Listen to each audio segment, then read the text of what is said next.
शोहरत मेरा जुनून, दौलत मेरा नशा, खौफ मेरा हथियार। कदमों में दुनिया है, इशारों पे किस्मत और बाहों में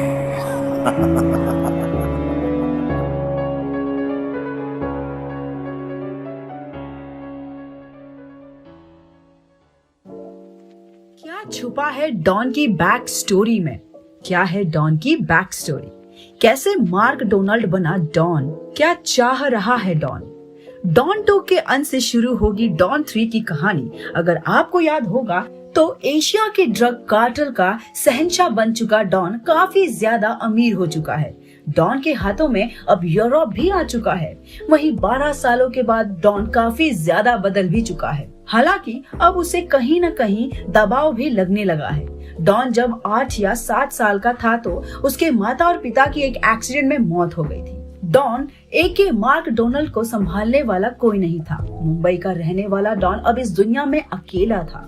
हालांकि उसने खुद को वक्त के साथ संभाला और पैसों के लिए सड़क पर छोटी मोटी चीजें बेचने लगा।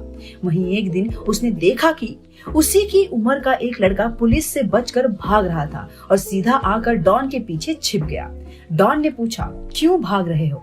उस लड़के ने बताया कि उसे उसके मालिक ने कहा है कि इस पैकेट को सही ठिकाने पे पहुंचा दो। असल में उस पैकेट में ड्रग्स थे, पर उसे ऐसे करते पुलिस ने देख लिया है और अब पुलिस उसके पीछे पड़ी है। उस लड़के ने बताया कि उसका मालिक ड्रग्स का धंधा करता है और इसी ड्रग्स की वजह से आज वो इस शहर का सबसे अमीर डॉन बन चुका है। डॉन क्योंकि उस वक्त केवल 12 साल का था, इसी वजह से उसे ज्यादा कुछ समझ नहीं आया। ना ही उसे ये पता था कि ड्रग्स को बेचना देश में इलीगल है और इसे एक क्राइम के तौर पे देखा जाता है। पर इन सब बातों को नजरअंदाज कर बस डॉन ने यही पूछा कि क्या इसे बेचने से पैसे मिलते हैं? तो उस लड़के ने बताया, हाँ, जो भी इसका सप्लाई करता या करवाता है वो बहुत अमीर बन जाता है। पर उस लड़के ने डॉन को ये भी बताया कि ऐसा करने के लिए ड्रग्स का सप्लाई होना भी जरूरी है, वरना उसके जैसे गरीब बच्चों को ये बड़े लोग सिर्फ अपने काम करवाने के लिए रखते हैं और वो पर डे सिर्फ 50 रुपए से भी कम पे देते हैं और ऐसा कर वो अमीर नहीं बन पाएगा। असली अमीर उस लड़के का मालिक है जो देश और विदेश में ड्रग्स का सप्लाई करवाता है। डॉन को उस लड़के की बातों में काफी ज्यादा इंटरेस्ट आने लगा और तभी से उसने ठान लिया कि उसे भी उस लड़के के मालिक की तरह ड्रग सप्लाई करना है।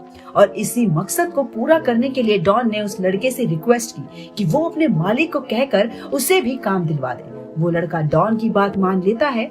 हालांकि उसे इस बात का अंदाजा भी नहीं था कि डॉन एके मार्क डोनाल्ड के मन में कुछ बहुत बड़ा प्लान चल रहा था। डॉन धीरे धीरे उस मालिक के यहाँ पे काम करके ड्रग्स की ट्रेडिंग की बारीकी को समझने लगा। डॉन ने उस जगह पूरे 5 सालों तक काम किया और अब डॉन 17 साल का हो चुका था और अपने मालिक का वफादार भी बन चुका था। डॉन पे उसका मालिक काफी ज्यादा भरोसा करने लगा था क्योंकि वो जानता था कि डॉन को इस धंधे में काफी ज्यादा इंटरेस्ट है। डॉन के ही दिमाग ने उसे कितनी बार मुनाफा भी करवाया है। इसी वजह से खुश होकर उसके मालिक ने उसे अपने बिजनेस की एक कमांड डॉन को ये कहकर सौंप दी कि अगर वो इस बिजनेस को बढ़ाने में कामयाब होता है तो उसके बिजनेस का एक पार्ट उसे मिल जाएगा और उसके बाद वो आजाद होगा और उसे कभी भी उस मालिक के घर काम करने की जरूरत नहीं होगी। डॉन ने इस बात को एक चैलेंज की तरह लिया और चला गया गोवा।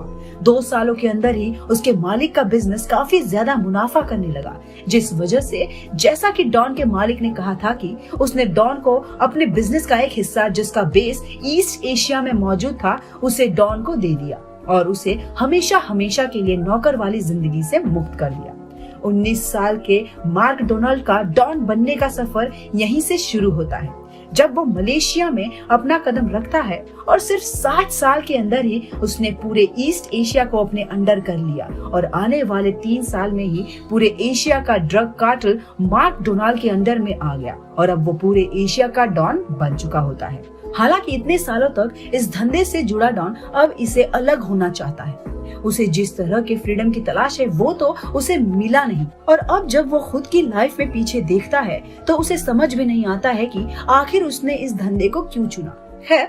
आज की वीडियो में बस इतना ही और अगर आपको हमारा ये वीडियो पसंद आया हो तो इसे लाइक और शेयर जरूर करें। साथ ही हमारे इस चैनल को सब्सक्राइब करना ना भूले। तो मिलते हैं फिर एक नई वीडियो के साथ बॉलीग्राज स्टूडियोज पे।